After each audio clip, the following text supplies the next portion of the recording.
Y qué mejor que iniciar este máster en este muy importante acto inaugural que acabamos de tener con la presencia enseguida, sin lugar a dudas, de un referente del derecho constitucional mexicano como es el doctor Diego Valadez.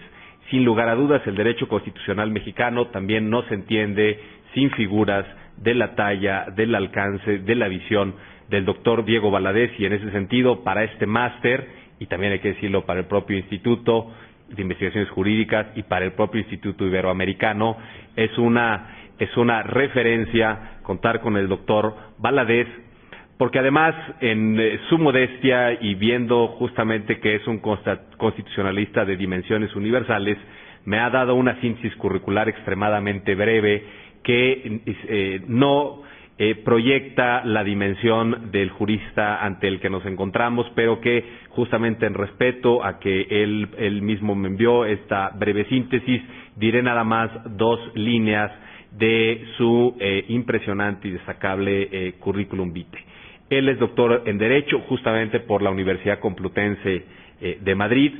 Es autor, entre otros, de un conjunto de libros muy importantes y de lectura obligada, pero entre los que destacan La dictadura constitucional en América Latina, La Constitución reformada, Constitución y política, El control del poder, un clásico, Constitución y democracia, Problemas constitucionales del Estado de Derecho, El gobierno de gabinete, La parlamentarización de los sistemas presidenciales y Problemas y perspectivas del sistema presidencial mexicano.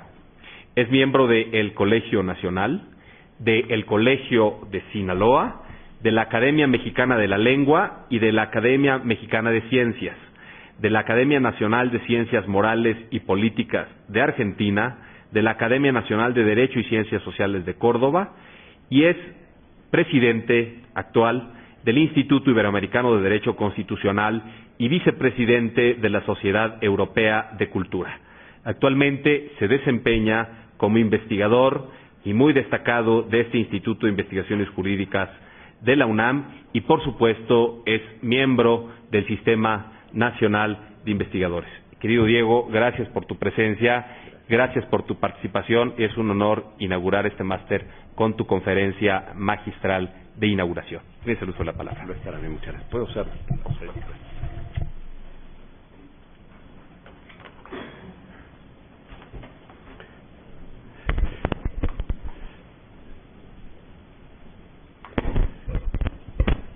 Señoras, señores, amigas, amigos, buenas tardes. Después de escuchar las palabras del doctor Astudillo, que por un momento estaba yo seguro de que se refería a algún homónimo mío, estaba titubeando pensando que a lo mejor debía optar por excusarme y no hacer uso de la palabra para no hacerlo quedar mal. Pero muchas gracias, querido colega y amigo y admirado jurista, por haberme invitado a participar en este importantísimo máster y por darme este privilegio de estar con este extraordinario público que hoy está presente. Señor director, muchas gracias por su presencia. Saludo a todos ustedes con enorme afecto y los felicito por lo que respecta a quienes van a formar parte del máster, porque efectivamente se van a ver beneficiados no solo por los conocimientos adquiridos, sino por también los propios conocimientos que cada quien aporta. Una de las características que tienen las actividades organizadas en el Instituto y además muy particularmente este máster es que realmente se convierte en un centro de actividad múltiple donde todos los interlocutores están aprendiendo unos de los otros. Esa es, desde muchos puntos de vista, una de las grandes ventajas de poder trabajar como lo hacemos en este instituto, porque todos nos enriquecemos en la medida que todos aprendemos siempre de los demás. El tema del máster y su importancia han sido ampliamente subrayadas, desde esa elegante e inteligente alocución de nuestro director, que sabe decir siempre cosas muy precisas, muy puntuales y muy importantes, y además de una manera muy exacta y muy ceñida a los tiempos. Hemos escuchado también las reflexiones del propio coordinador del máster, las que nos llegan de España, del doctor Javier García Roca, co-coordinador del máster, y lo que nos dijo como una preocupación importante por lo que se refiere a la magnitud y a la importancia de los derechos y al contraste con la realidad, el rector de la universidad. El tema que quiero plantear a ustedes es justamente una forma de continuar el diálogo iniciado a partir del gran debate que se tuvo en la fase previa a la reforma de 2011 y ahora lo que tenemos como realidad constitucional. En efecto, el tema de los derechos humanos es un tema anidado en la conciencia, en la convicción, en el trabajo de muchos juristas. Este máster lleva el nombre de uno de ellos, y un aspecto que habla elocuentemente de él y también de la comunidad dentro de la que se desarrolló es que lo seguimos reconociendo hoy como lo reconocimos a sí mismo en vida. Una de las cosas de las que nos podemos sentir orgullosos en esta institución universitaria es que no hay mezquindad con la grandeza y que hemos reconocido en figuras como la de Jorge Carpizo a un jurista egregio, y se lo dijimos cuando lo extrañamos al dejarnos, pero se lo dijimos muchas veces y de manera enfática cuando estaba con nosotros, y así lo demostramos todos los que apreciamos y admiramos su trabajo. Pero también tenemos, por supuesto, otros próceres, uno de ellos en México y en América Latina, el maestro Fixamudio, uno de los grandes luchadores por la idea de ensanchar los derechos humanos y de darles la garantía necesaria. Justamente es el sentido de la reforma de 2011, cambiar el epígrafe del capítulo primero de la Constitución para ajustarlo a los términos más adecuados desde el punto de vista jurídico. Se llamaba de las garantías individuales, y ciertamente ni eran todas garantías ni eran todas individuales. Eran derechos fundamentales o derechos humanos y, por supuesto, un sistema de garantías para hacer eficaces esos derechos. Esta es la lucha que se dio en México durante décadas y que fue recorriendo diferentes etapas, enriqueciendo la vida constitucional y la vida institucional del país, y finalmente quedando consignado todo ese proceso en ese importante cambio. Pero ahora, déjenme ustedes explorar los efectos de este cambio. Tenemos que contemplar en primer lugar, como uno de los grandes ejes de esta consideración, que, y es un lugar común decirlo, la Constitución en todos sus aspectos y en todos sus contenidos es una norma jurídica. Por tanto, nos indica un deber ser. Y por lo mismo, todo aquello que consigna como derecho y que está acompañado de su correspondiente garantía es algo que esperamos que se vea traducido en la realidad de los hechos. Nada más que nos encontramos con que hay también otros elementos a considerar y que tenemos que contrastar, como lo hizo magistralmente el rector Narro hace unos minutos. Estamos hablando del universo de los derechos humanos. Y, por otra parte, encontramos con que hay una gran cantidad de mexicanos. Y podemos hablar esquemáticamente de la mitad de los mexicanos, más adelante daré las cifras más exactas, para quienes las condiciones de bienestar distan mucho de acercarse al umbral de su puerta, al umbral de su vida. Así pues, cuando me invitó el doctor Astudillo y me preguntó cuál sería el tema al cual haría yo referencia en esta plática, le dije que me interesaría abordar el de derechos humanos y bienestar social.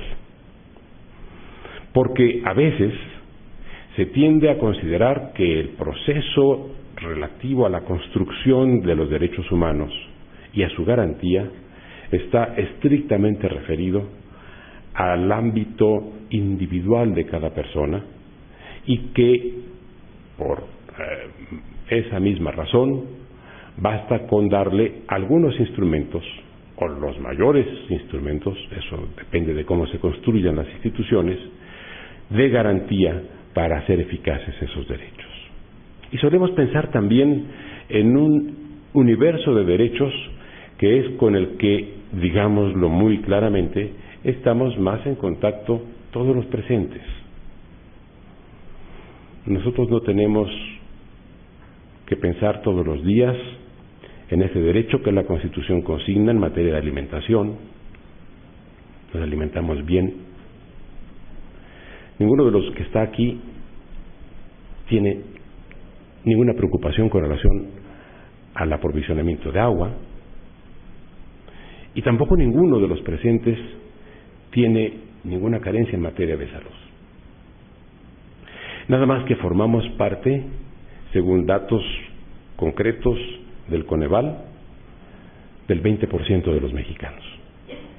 Solo 23 millones de personas en el país podemos decir lo que les acabo de comentar. Y ahí es donde tenemos que ver cuál es el resto del universo relativo a los derechos humanos que está concernido con lo que podríamos considerar el bienestar social y donde tenemos claramente muchas deficiencias. El segundo eje corresponde justamente ya no solo a la naturaleza jurídica de la norma, que es lo que tendremos que llevar como elemento presente en estos minutos, sino al ámbito donde estos derechos se han venido alojando y que ha venido creciendo.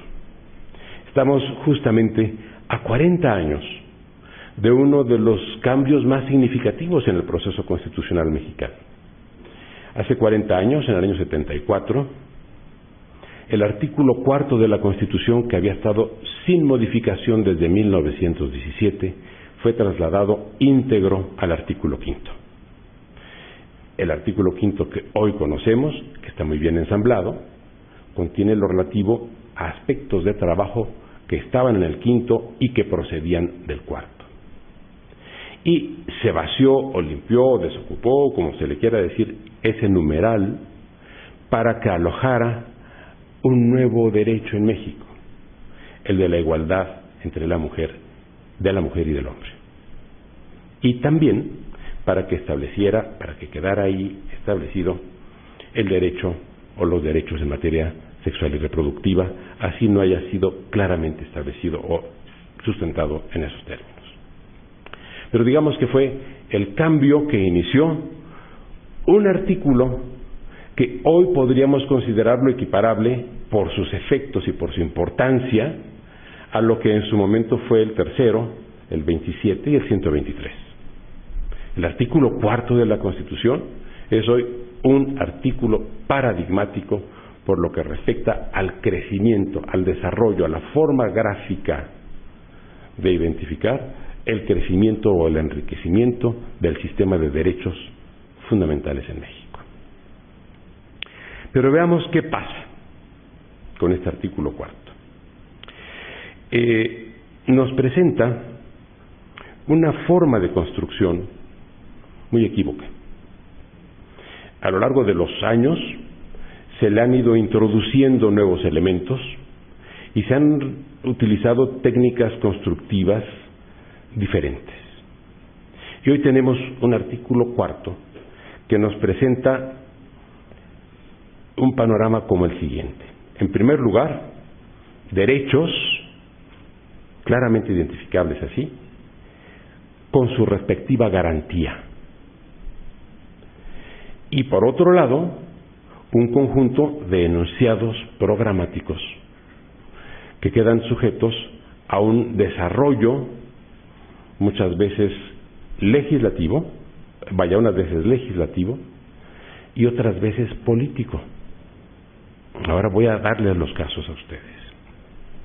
Por ejemplo, se dice: toda persona tiene derecho a la alimentación nutritiva suficiente y de calidad. El Estado lo garantizará. Punto. Ahí termina el párrafo. A ver, el Estado juega con las palabras. Los términos de la Constitución son para que los manejemos de manera estrictamente retórica. Vaya, se trata de una construcción beckeriana, o ahora, pensando en paz, pacista. ¿Es un poema? No, es una norma. Y justamente de lo que se ha hablado desde el inicio del seminario, del máster, de lo que se habló la vez pasada, el seminario anterior, de lo que vamos a estar examinando en cada una de las sesiones de trabajo, es cómo funciona la garantía de los derechos humanos, de los derechos que están en la Constitución y en los tratados y en las leyes. Y cuando encontramos que el Estado en la Constitución nos dice que toda persona tiene derecho a la alimentación nutritiva suficiente y de calidad, el Estado lo garantizará. Y por otra parte encontramos que uno de los grandes déficits del país está justamente en esa materia. Tenemos que preguntarnos qué nivel de eficacia normativa o de validez tiene esta norma. Pero luego hay otro párrafo. Este creo que está mejor redactado. Es al que se refería el rector. Dice: toda persona tiene derecho a la protección de la salud. La ley definirá los procedimientos.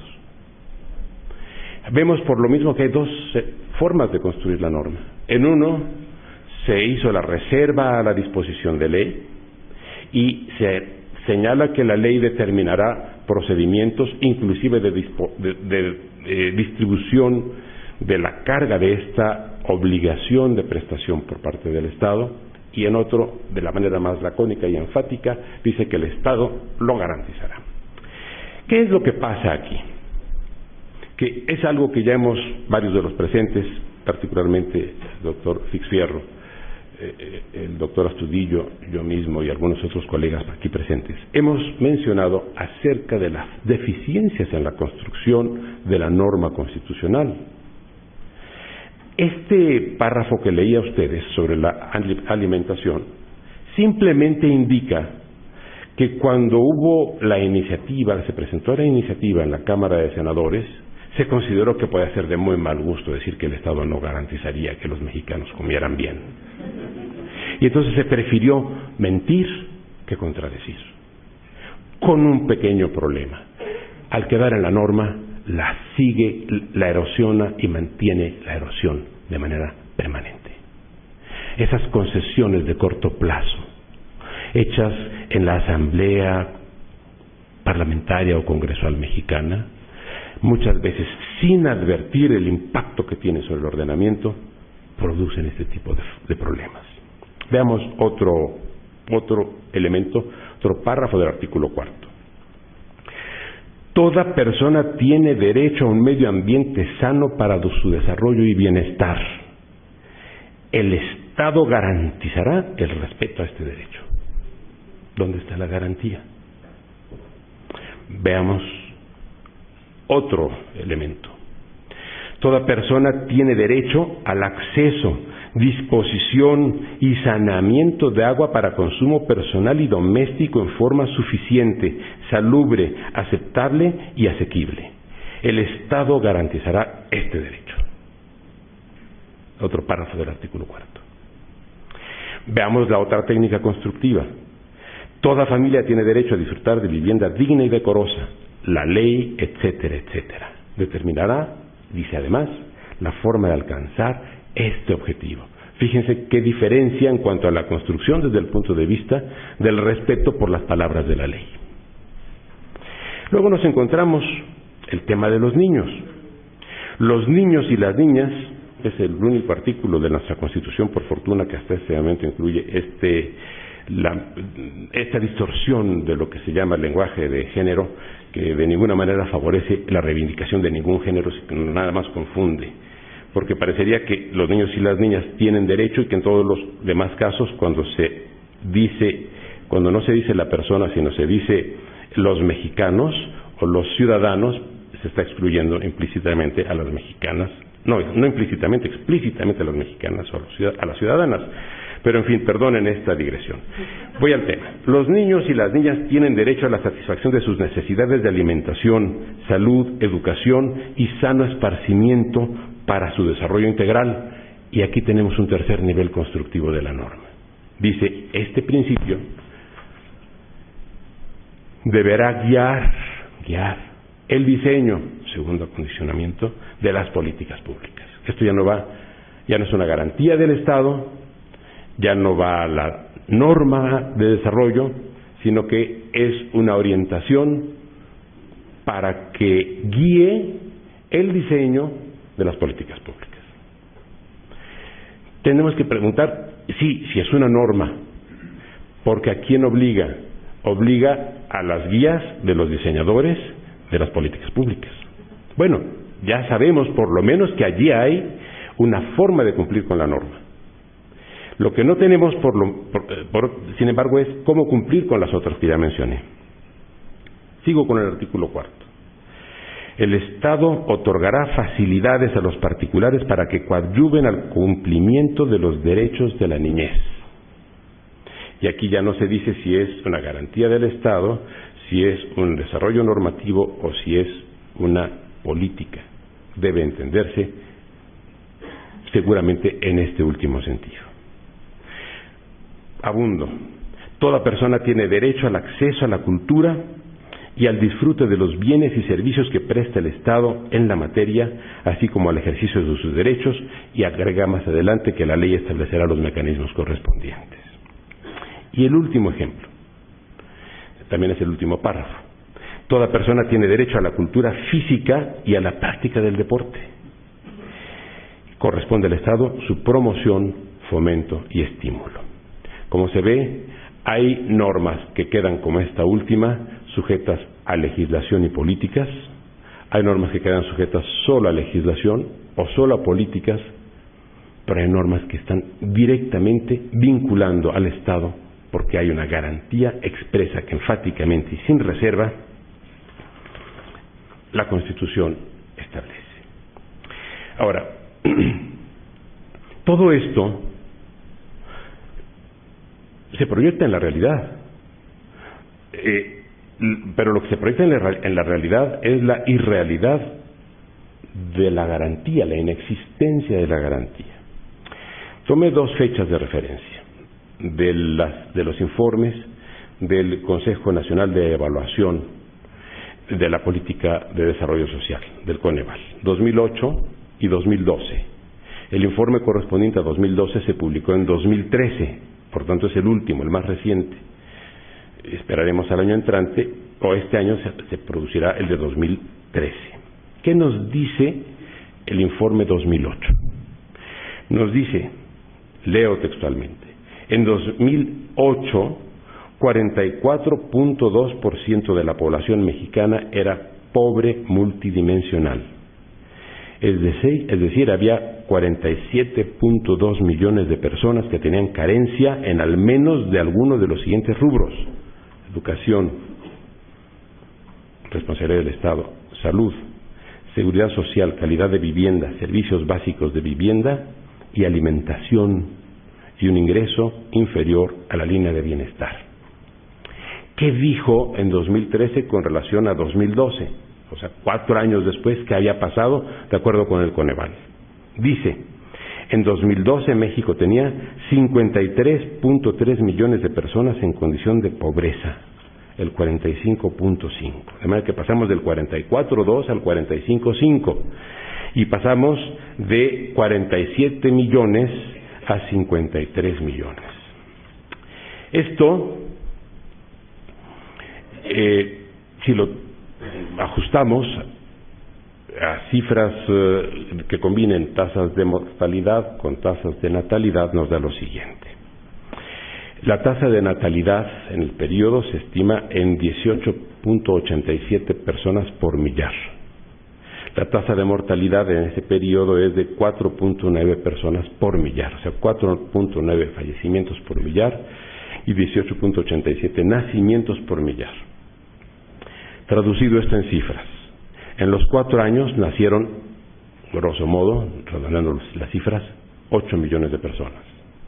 Y en el mismo periodo murieron 2.2 millones de personas. La diferencia son 6 millones, también en términos gruesos. Pero el aumento de la pobreza fue de 4 millones. Quiere decir que, o suponemos que todos los que nacieron fueron pobres y solo 2 millones se salvaron, o no todos los que nacieron fueron pobres, se salvaron más de 2 millones, pero muchos de los que no eran pobres pasaron a serlo. En esas condiciones es en las que nos tenemos que preguntar como ciudadanos, como abogados y como lectores de la Constitución que garantiza todo lo que ya dije a ustedes, ¿qué es lo que nos está fallando? Porque la garantía de los órganos jurisdiccionales funciona, pero es esa la única forma que hay de garantizar las normas, de dar garantía a los preceptos de la Constitución. La respuesta es no. La respuesta es que hay otras formas de dar garantía a los preceptos constitucionales. Y esto se viene explorando y trabajando desde hace largo tiempo. El ejemplo que yo traigo es simplemente de 1903, porque es el año en el que apareció la primera edición de la Teoría General del Estado de Jelinek, o sea, hace 111 años. Y él señalaba que la garantía de los derechos era triple. Se dividía en garantías sociales, garantías políticas y garantías jurídicas. Esto es relevante, sobre todo por la orientación positivista de Jelinek, pero aún así no descartaba que el contexto social representaba también una forma de garantía por lo que respecta al cumplimiento y a la validez, de los derechos. Ahí mencionaba a las fuerzas sociales, aludía a los procesos culturales y señalaba, por otra parte, que no había habido en la historia del Estado ningún momento en el que no se hubiera registrado también la importancia de la garantía social en cuanto a la validez de la norma. En el orden de las garantías políticas, a la que alude Jelinek, es a la única a la que se refiere y a la que más espacio le dedica, es al concepto de separación de poderes, y aquí está directamente vinculado con no necesariamente la Constitución francesa ni la Declaración de los Derechos del Hombre y del Ciudadano. Hay que tener en cuenta la polémica que él sostuvo con Boudmy, señalando que el origen de esos derechos y de esas declaraciones no está en la Revolución Francesa, sino en la Constitución de Virginia, y sobre eso hay un libro importante publicado por este instituto y con un muy buen prólogo de nuestro colega Miguel Carbonell. Pero, de todas maneras, allí él identifica que está la garantía política. La garantía política está en la relación entre los órganos del poder y la forma como se dividen y cómo cooperan entre ellos. El tercer factor es el más interesante, la garantía jurídica, porque él en la garantía jurídica incluye muchos aspectos de lo que otros incluimos en las garantías políticas. El control jurídico y político dentro y entre los órganos del poder. Aquí la referencia que hace es que, y el énfasis que pone en cuanto a la garantía jurídica es que es la única que le permite a los destinatarios de la norma formular un cálculo seguro en cuanto a los resultados de esa garantía. Y creo por lo mismo que vale la pena que tengamos presente esta estructura conceptual para ver que justamente 111 años después, en un país llamado México y en un proceso acelerado de construcción de los derechos humanos y de sus garantías, necesitamos tener un enfoque lo suficientemente amplio para identificar, y no lo digo en detrimento, por supuesto, de los esfuerzos que se hacen en el ámbito jurisdiccional, sino para señalar que no es solo en el ámbito jurisdiccional en el que recae la responsabilidad de garantizar la validez de la norma. Y el planteamiento lo hago fundamentalmente porque si bien el capitulado con relación a nuestros derechos fundamentales es extenso y respetable, la parte deficitaria que genera estragos en la percepción de la Constitución y que genera, por otra parte, también desesperanza y preocupación por parte de aquellos que no ven traducidos los derechos humanos en un nivel de bienestar razonable como la propia Constitución plantea, tenemos que pensar en la necesidad, repito, de complementar los elementos de garantía estrictamente jurisdiccional con otros elementos de garantía que también tienen naturaleza jurídica. Los que identificaba Jelinek como elementos jurídicos eran los de control, los de responsabilidad, los de jurisdicción y los medios jurídicos. También lo menciono porque en la combinación de estos es con la combinación de estos es de la que podemos obtener hoy algunos instrumentos y algunas guías que voy a comentar con ustedes.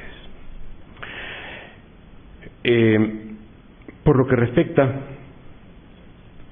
a estas garantías jurídico-políticas y a la forma de control, el tema fundamental, desde mi punto de vista, es el que se refiere al sistema representativo. La forma de comprometer al gobernante con relación a dar cumplimiento a las disposiciones que lo vinculan y que aparecen en el ordenamiento jurídico, tienen mucho que ver con la condición del gobernante de irresponsabilidad política y jurídica o de responsabilidad política y jurídica. En el término de la responsabilidad jurídica no aludo al concepto de juicio político, que es al único al que se refirió en su momento Jelinek, sino a la responsabilidad que resulta de que la comparecencia de los funcionarios ante los órganos de representación se traduzca en un vínculo que no haga de esa comparecencia una decisión aleatoria o una decisión coyuntural. Por lo mismo, los sistemas de representación política y las formas de control político se consolidan y producen efectos en el cumplimiento de la norma constitucional si se llevan a cabo de manera regular y si a su vez son normas jurídicas que también pueden ir acompañadas, llegado el caso, de una sanción.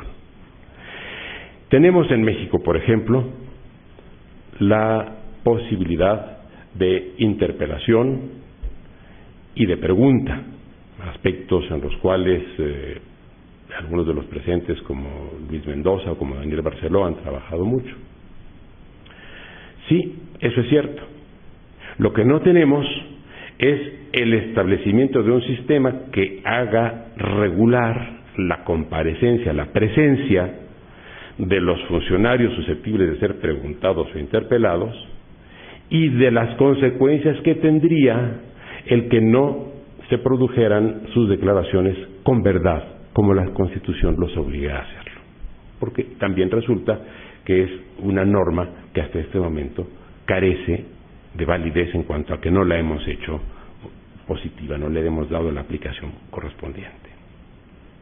Pero no es solo eso, tenemos que pensar en el desarrollo de otras figuras, y ya están a la vista, es más, ya están en la Constitución, pero entrarán en vigor hasta 2018. Una de ellas es la aprobación del programa de gobierno. Como ustedes vieron, como comenté con ustedes, algunas de las disposiciones del artículo 4 quedan sujetas a su traducción en políticas que queden en el programa de gobierno. Bueno, si esto es así, hay que darle la posibilidad a los representantes de la nación para que verifiquen que el precepto constitucional está teniendo en efecto traducción en la política pública que consta en el programa de gobierno. Pero esto solo se puede hacer si el programa de gobierno es sometido a la aprobación del propio Congreso. Se hará, ya está incluido en la Constitución, pero la vacatio legis en este caso lo reporta a 2018. Está bien, hay que registrarlo como un avance, pero no es el único que necesitamos. El otro es el de la posibilidad de coaliciones. Ustedes me dirán qué relación hay entre una coalición de gobierno y justamente lo que les acabo de decir en cuanto a contenido del artículo 4 y lo que acabo de comentar en cuanto a los efectos de las políticas, de las deficiencias de las políticas y de las consecuencias de las decisiones que están en el artículo 4 con relación a 52 millones de mexicanos. Para 52 millones de mexicanos el artículo 4 es una fantasía. Bien, pues justamente allí la posibilidad de la coalición es lo que permite que haya una mayoría construida en el Congreso que le dé soporte a las políticas del gobierno que tiendan a dar cumplimiento a los contenidos de la Constitución. Porque de otra forma lo que nos encontramos, o con lo que nos encontramos, es con que este proceso de división entre la mayoría que está en la presidencia y la mayoría que controla o domina el Congreso, hacen a veces imposible la convergencia y los dos tienen la coartada perfecta para que finalmente no se dé cumplimiento a lo que aparece en la norma constitucional. En la medida que se construya la mayoría en el Congreso que dé apoyo al gobierno, esa coartada de bloqueo o de obstrucción recíproca habrá desaparecido. O bueno, si no habrá desaparecido, creo que esto es hiperbólico, por lo menos estará sujeta a una mayor forma de previsibilidad. Estaremos ante lo que Jelinek aludía como un cálculo seguro. Tendremos la posibilidad de que por lo menos en el orden del compromiso habrá posibilidad de prever con seguridad cuál es la magnitud de ese compromiso. Podemos simplemente trasladarnos a lo que estamos viendo y vemos que el pacto que se firmó el 2 de diciembre de 2012 realmente no ofrece ninguna seguridad ni siquiera a sus interlocutores, pues mucho menos a los gobernados, a los destinatarios de sus decisiones.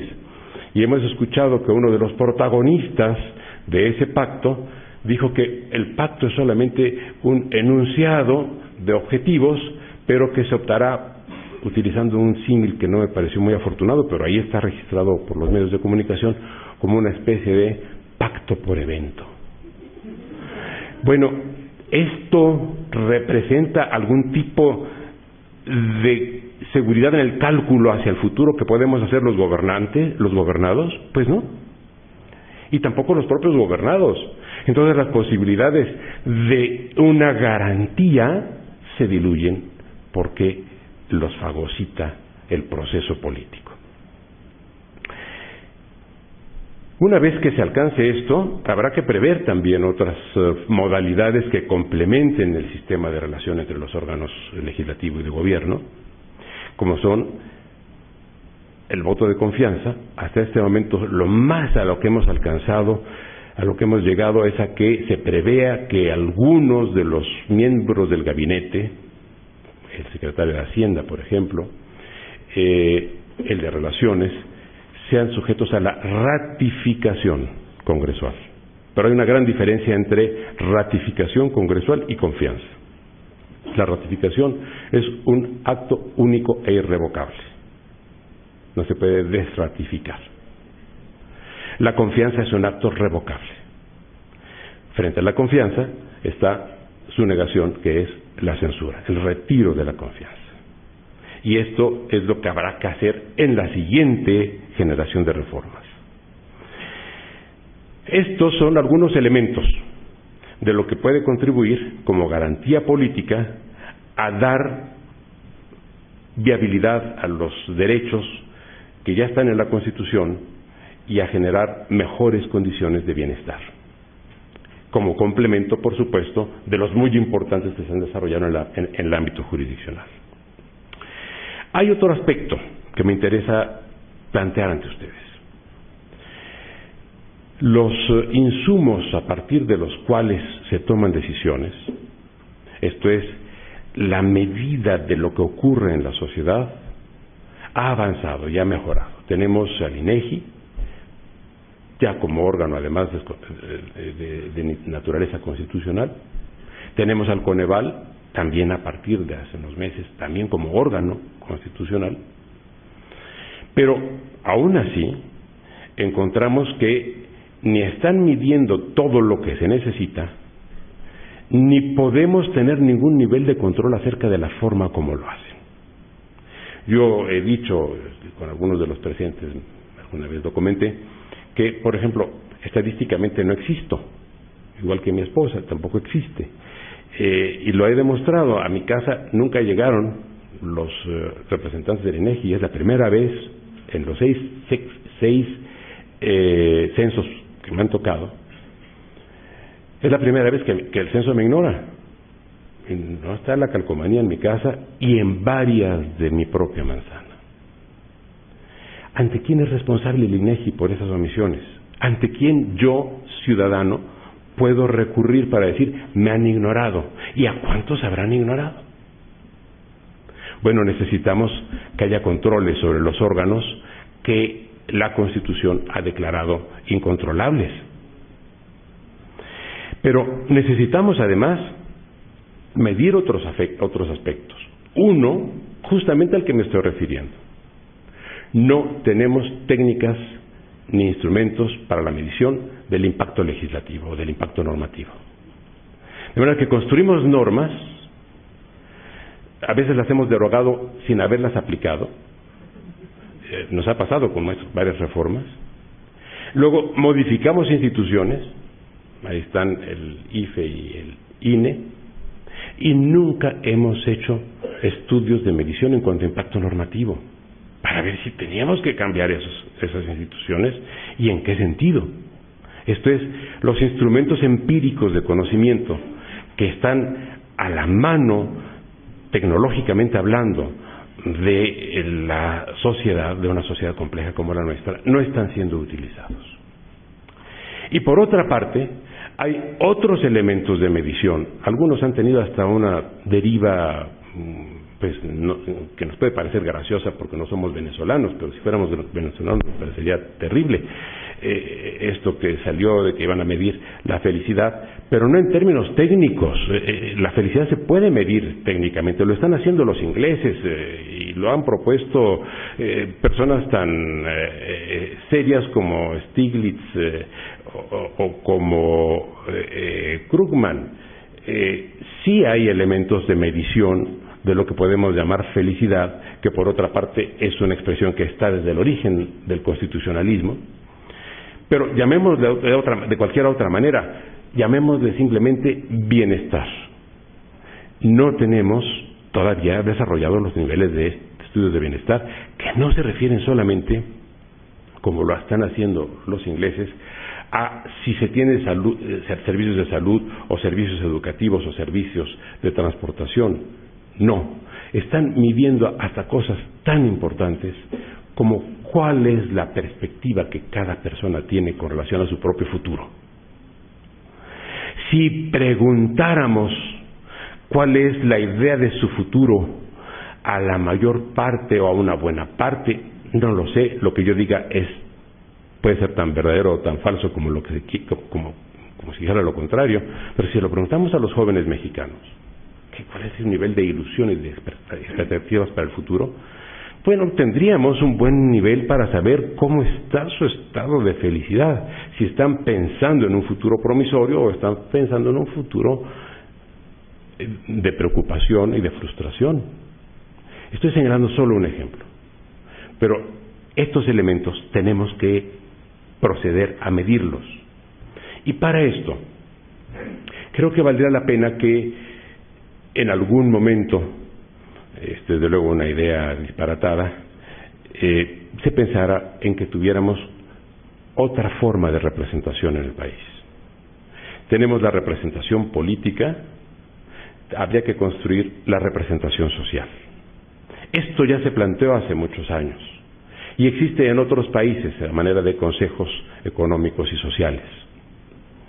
En México existió en 1928, desapareció en 1930 y considero, de todas maneras, que vale la pena repensarlo, no en términos que puedan dar lugar a ningún tipo de sospecha corporativizante, esto es, no como representación de intereses o de profesiones, sino como una forma de representación social que compense la representación política, no que compense, que complemente la representación política existente en el Congreso y que sea solamente para efectos de generar y de supervisar los instrumentos de medición que tengamos adoptados en diferentes ámbitos de la sociedad, para que esos a su vez sirvan como instrumentos de consideración para el desarrollo de las políticas por parte del gobierno y de las normas por parte del Congreso.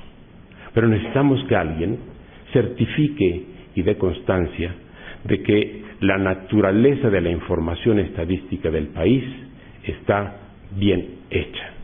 No podemos seguir en esta peculiar tendencia de considerar que nuestra desconfianza hacia los partidos y nuestra desconfianza hacia las autoridades gubernamentales nos hace o nos debe hacer girar solo hacia tener confianza en los órganos ciudadanos o en los órganos autónomos, porque justamente lo que queremos o lo que se quiere es la autonomía para sustraer ciertas áreas del poder al control o contacto, inclusive, con los partidos.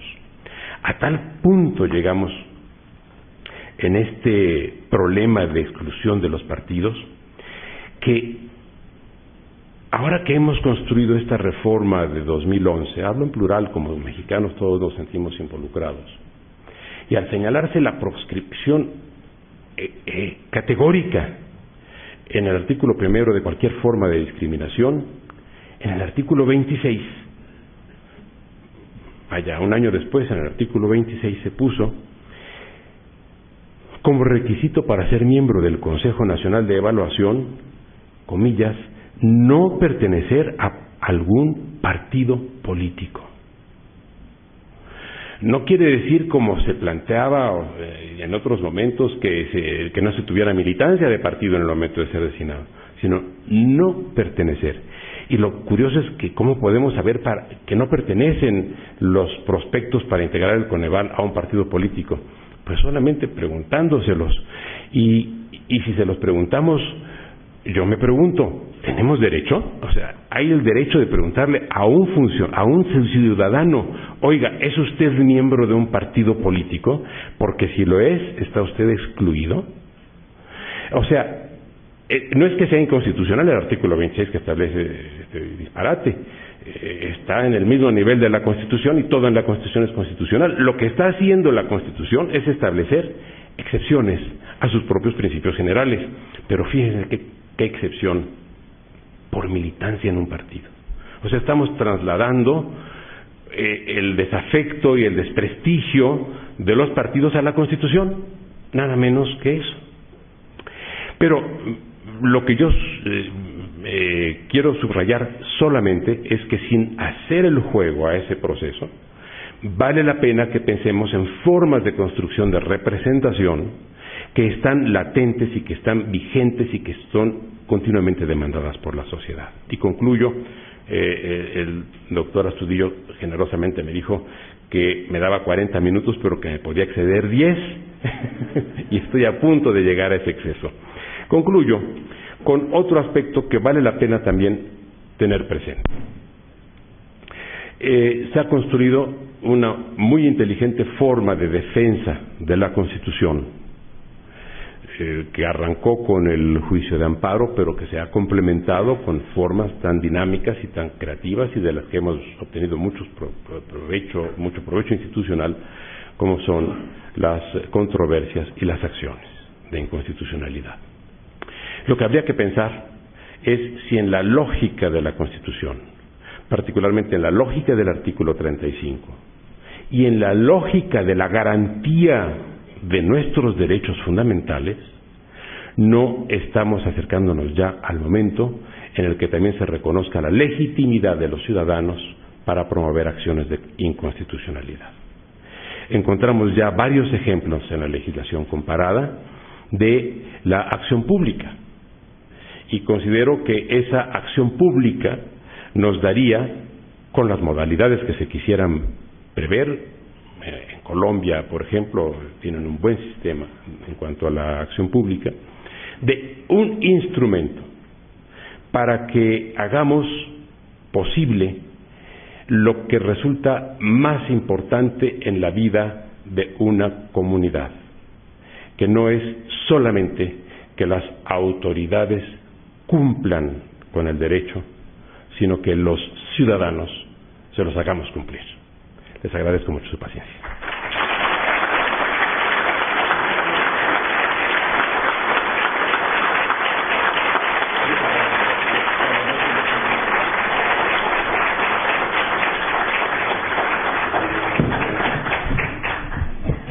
Muchísimas gracias al doctor Diego Valadez, quien adicionalmente nos mostró cuál es el beneficio de la interpretación pro persona, es decir, de una interpretación extensiva del tiempo inicialmente asignado, pero que si hubiera seguido haciendo uso de esa interpretación, hubiéramos seguido también muy halagados con esta participación. Muchas gracias, querido doctor, por participar en la inauguración de este máster coordinado conjuntamente entre la Universidad Nacional a través de ese instituto y la Universidad Complutense a través de su Facultad de Derecho y su Instituto de Derecho Parlamentario, porque me parece que la reflexión es necesaria y porque nos hace ver la también exigencia de dimensionar dos ámbitos claramente del texto constitucional. Ahí sí quiero recordar a un historiador florentino que me parece que ha tratado de explicar esto de una manera muy relevante, el profesor Mauricio Fioravanti, quien dice: la Constitución hoy se entiende como una norma fundamental de garantía, justamente por disponer de todos estos mecanismos de tutela fundamentalmente procesales para la defensa de los contenidos de la propia Constitución, pero también entenderla en su segunda vertiente como una norma directiva fundamental que debe tener la capacidad normativa de comprometer a todos los poderes públicos y a todos los ciudadanos a la consecución de los grandes objetivos, de los grandes fines y de las grandes metas constitucionales.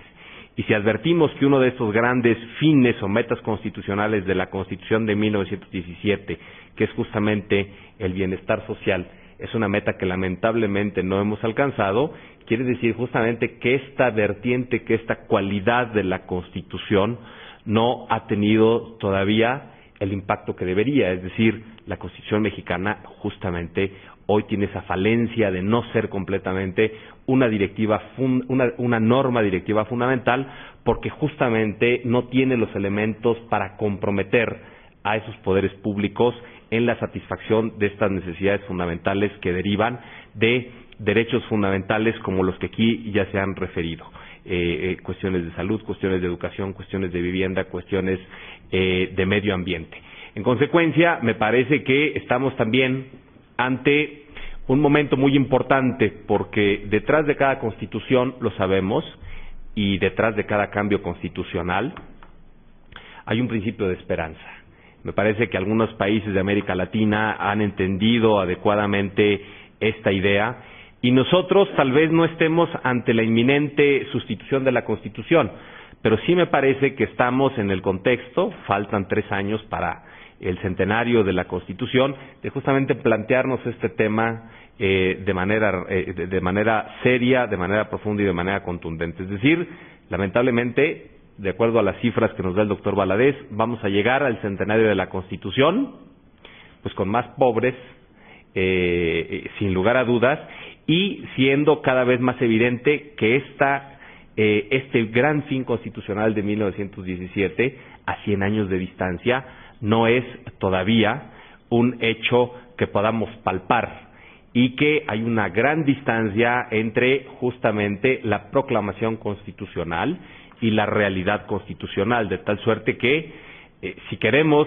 avanzar y avanzar rápido, es decir, estamos ante un centenario de la Constitución, viendo que uno de los grandes fines no ha sido cumplido, tenemos que modificar seriamente estas falencias del texto constitucional, porque me parece que la exigencia es tratar de dar pasos hacia adelante, pero que eso ya no nos lleve pues otro siglo, sino que, digamos, pongamos manos a la obra, porque las necesidades son muchas y las proclamaciones constitucionales, si están ahí, deben estar para cumplirse, de tal suerte que es necesario rescatar esta dualidad, esta recíproca implicación entre tener una norma fundamental de garantía para mantener la calidad de norma jurídica de la Constitución, pero también debemos de darle la relevancia a esta otra parte, que es entender a la Constitución como norma directiva fundamental que hace que todos miren hacia un determinado horizonte y que obligue a todos a cumplir con esas metas, con esos fines constitucionales, pero de manera